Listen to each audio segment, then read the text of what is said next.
कैसे हैं सभी प्यारे छात्रों छात्राओं। चलिए, मैं आपका अपना टीचर गुलशेर गौड़।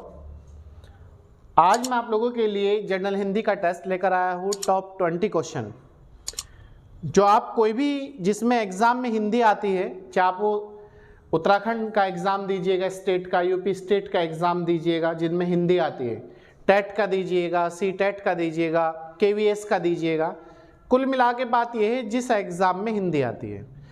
आज का जो हमारा टेस्ट है वो 21 है। इससे पहले आपके 20 टेस्ट हो चुके हैं। एक बार हमने टेस्ट सीरीज कंप्लीट कर दी है 20 टेस्ट की, लेकिन फिर कुछ बच्चों की डिमांड थी कि सर आप टेस्ट डालिएगा, नए टेस्ट डालिएगा। तो उसी डिमांड को देखते हुए आप लोगों की रिक्वायरमेंट पर हमने दोबारा से टेस्ट डालना शुरू किया है आज फिर। तो आज हमारा 21 टेस्ट है। आप इसे अपनी बेहतर प्रकार से एग्ज़ाम को फाइट करने के लिए अपनी कॉपी में, रजिस्टर में उतार लीजिएगा इस टेस्ट को और इन्हें बार बार रिवाइज करिएगा।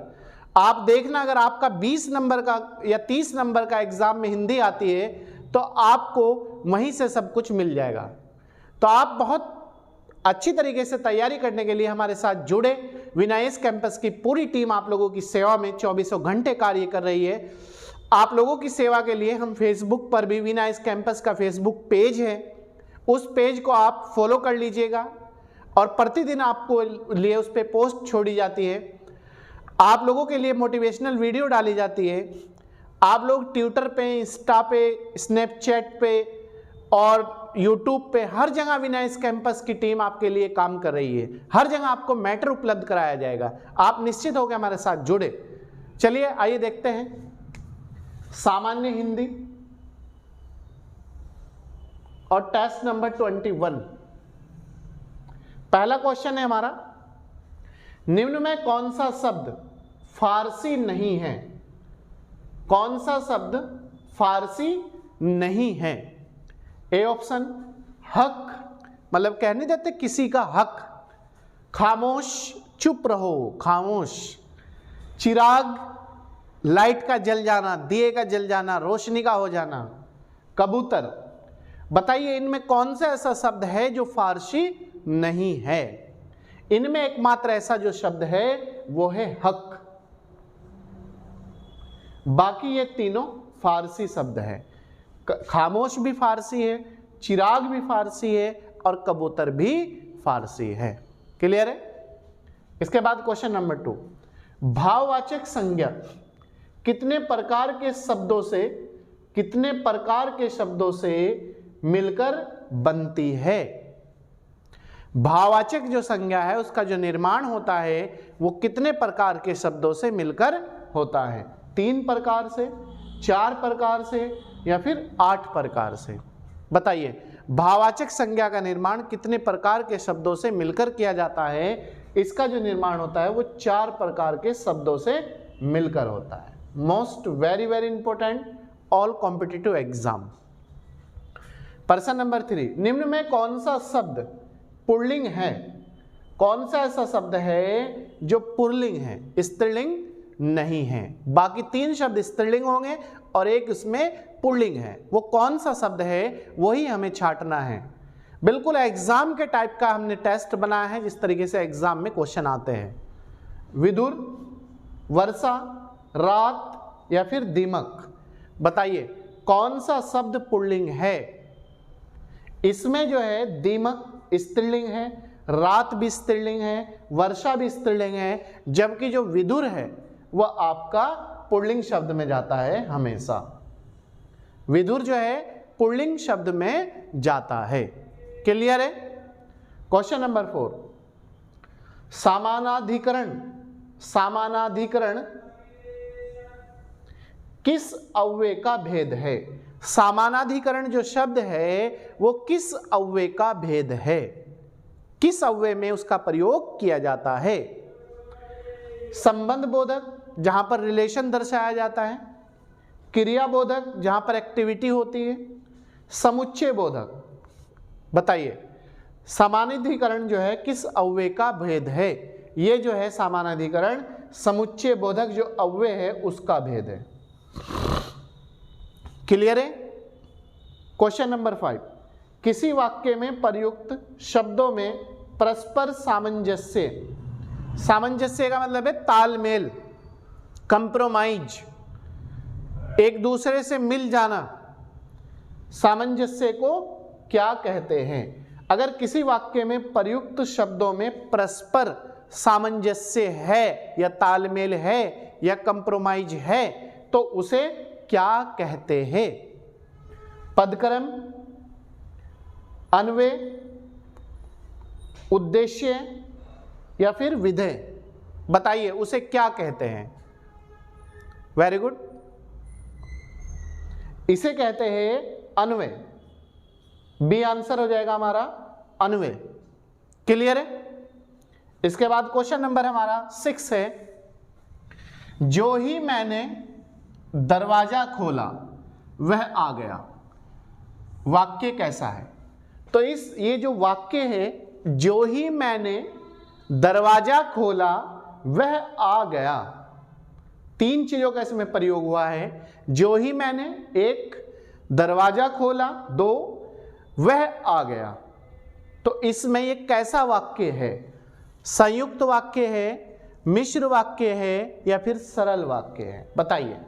जो ही मैंने दरवाजा खोला वह आ गया या वह आ गई, एक ही बात है सब। ये कैसा वाक्य है? ये याद रखना, हमेशा इस तरह का जितने भी सेंटेंस होंगे वो मिश्र वाक्य हैं। एक से अधिक इसमें चीजों का प्रयोग हुआ है। इसमें 3 बातों का प्रयोग हुआ, दरवाजा खोला और आया, 3 चीजों का प्रयोग हुआ है। तो इस प्रकार का जो वाक्य होता है वो मिश्र वाक्य है।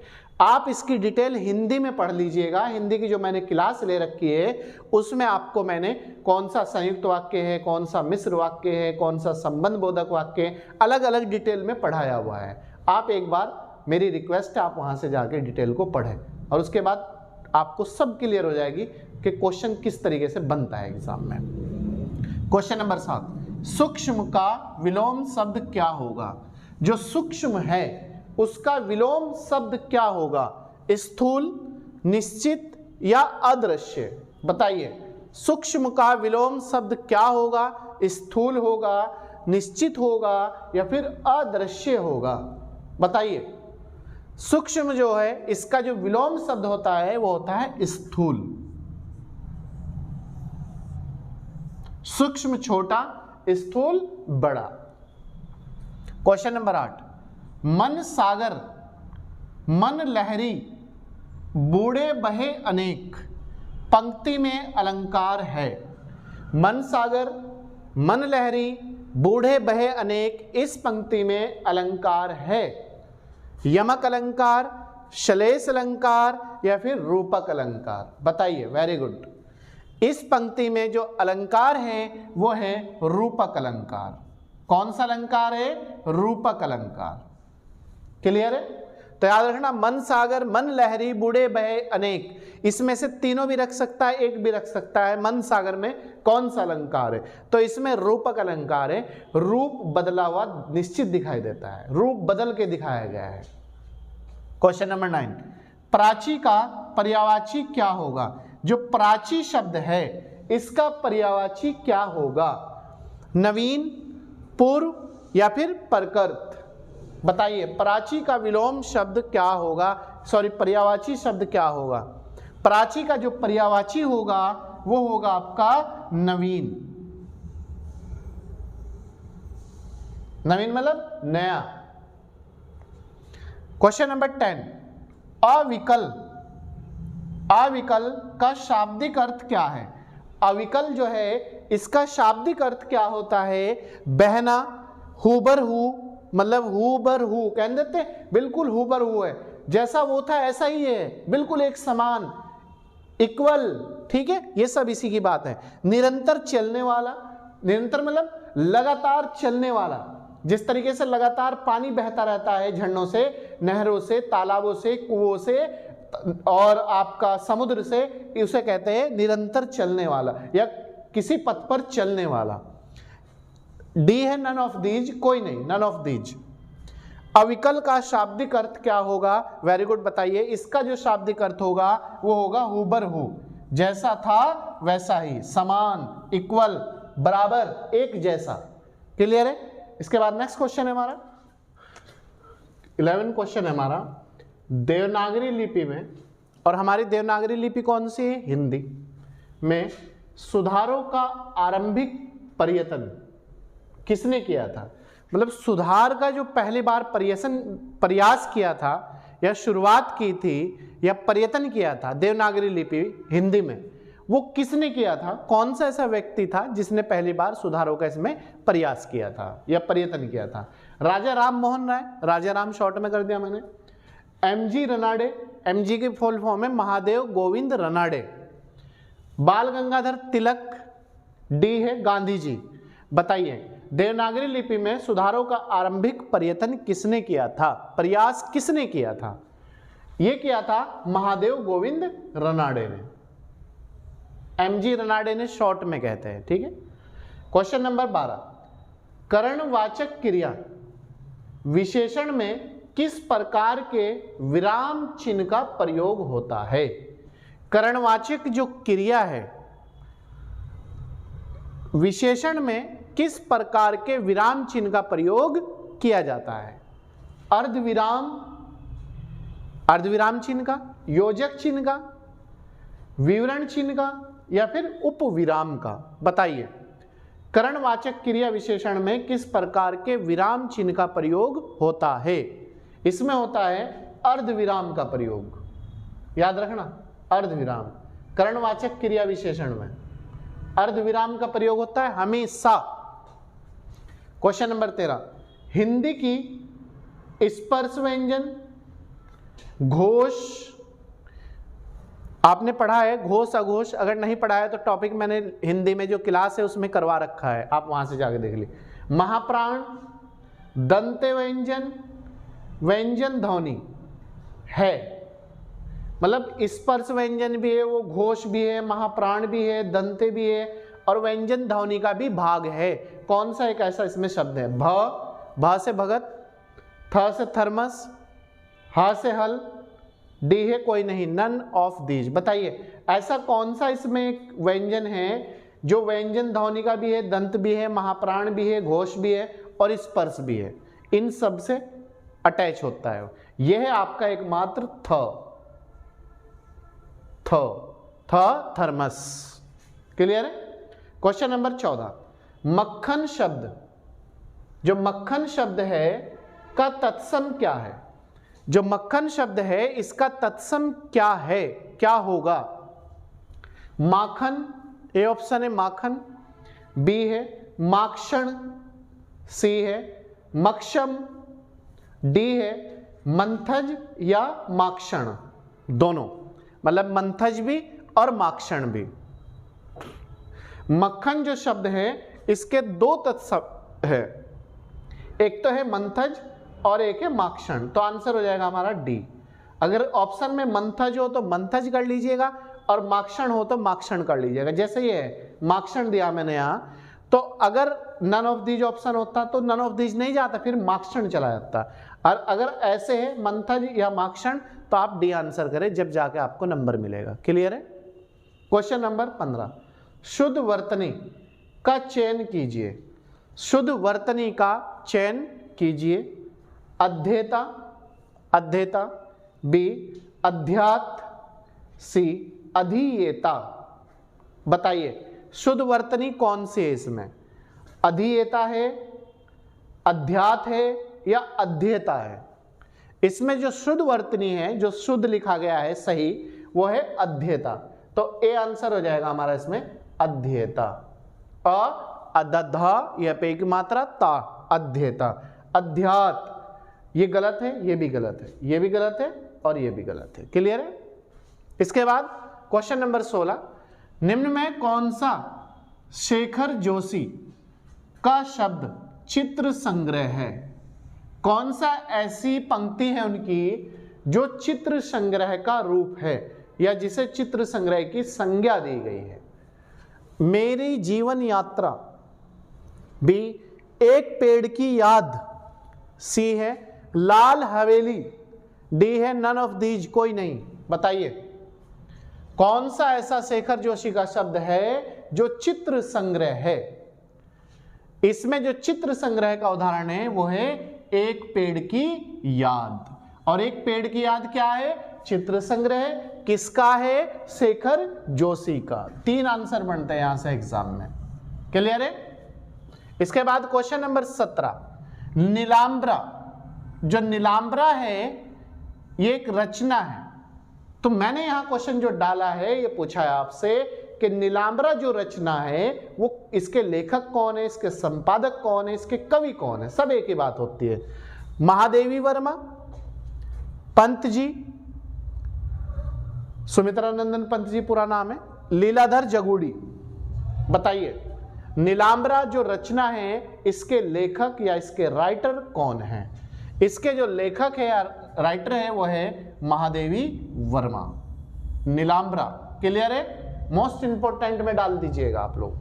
क्वेश्चन नंबर 18, मानक देवनागरी वर्णमाला किस वर्ष में प्रकाशित हुई थी? देवनागरी वर्णमाला जो है, जो मानक मानी गई है, ऑथेंटिक मानी गई है, ये किस वर्ष प्रकाशित हुई थी? 1950 में, 1960 में, 1966 में, 1970 में? बताइए। Very good. मानक देवनागरी वर्णमाला किस वर्ष में प्रकाशित हुई थी? यह हुई थी 1966 में। Most important question. Question number 19, मुद्री का तत्सम रूप क्या है? मुद्रित तद्भव है, याद रखना। मुद्रित तद्भव है, लेकिन इसका तत्सम पूछा हुआ है मैंने। इसका तत्सम क्या होगा? ए मुद्रिका, मुद्रिका मतलब एक दाम रा नीचे है और ये सिंपल है। सी है मुंदरी, मुंह अधन दोहरी, मुंदरी। बताइए मुद्री का तत्सम रूप क्या है? जो सही वर्ड है वो क्या है? ये है आपका मुद्रिका, ये वाला इसका सही रूप है मुद्रिका। ठीक है? आप ये भी लिख सकते हो अगर बाई चांस ऑप्शन में ये नहीं है और ये है और अलग है इसके अलावा कोई भी, तो आप ये कर लीजिएगा, चल जाएगा, कोई दिक्कत वाली बात। नन ऑफ दीज ना हो बस उसमें ऑप्शन में। तो ये मुद्रिका जो है ये तत्सम, ये तद्भव, ये तत्सम है और मुद्री इसका तद्भव है। क्लियर है? क्वेश्चन नंबर 20 और लास्ट क्वेश्चन आज के टेस्ट का, कुर्ता। जो कुर्ता है, जो कमीज पहनते हैं हम, कुर्ता पाजामा जो पहनते हैं, किस भाषा का शब्द है? कुर्ता जो है वो किस भाषा का शब्द है? फारसी, बी उर्दू, सी तुर्की, डी पुर्तगाली। बताइए कुर्ता जो है वो किस भाषा का शब्द है? किस भाषा से हमने लिया हुआ है? कुर्ता जो है ये तुर्की शब्द है, अपने नाम में तुर्की भाषा का शब्द है। ठीक है? तुर्की किस भाषा का है? तुर्की भाषा का शब्द है। तो प्यारे छात्र और छात्राओं, ये थे आज के हमारे टॉप 20 नंबर का सामान्य हिंदी का टेस्ट और मुझे पूरी उम्मीद है कि आप लोग इसका भरपूर फायदा उठाएंगे। फ्री ऑफ क्लास कोर्स, कोई भी आपसे पैसा नहीं लिया जा रहा है, आपकी फ्री सेवा चल रही है। कोई भी एग्जाम को ध्यान में रखते हैं हम आप लोगों के लिए टेस्ट लेकर आते हैं। जो आने वाली आगामी जो भी परीक्षा है आप देखना कितना आपको फायदा होने वाला है। आप अच्छी तरीके से इसे सीरियस होकर तैयारी करिएगा और आगामी परीक्षाओं के लिए आपको हमारी ओर से हार्दिक शुभकामनाएं। आप लगे रहिएगा, किसी भी एग्जाम के लिए लगना और कंटिन्यूटी के साथ मेहनत करना और बार बार रिवाइज करना, बार बार पढ़ना, यही एक सफलता की कुंजी होती है। चलिए थैंक यू। मैं आपका अपना टीचर गुलशेर कौर।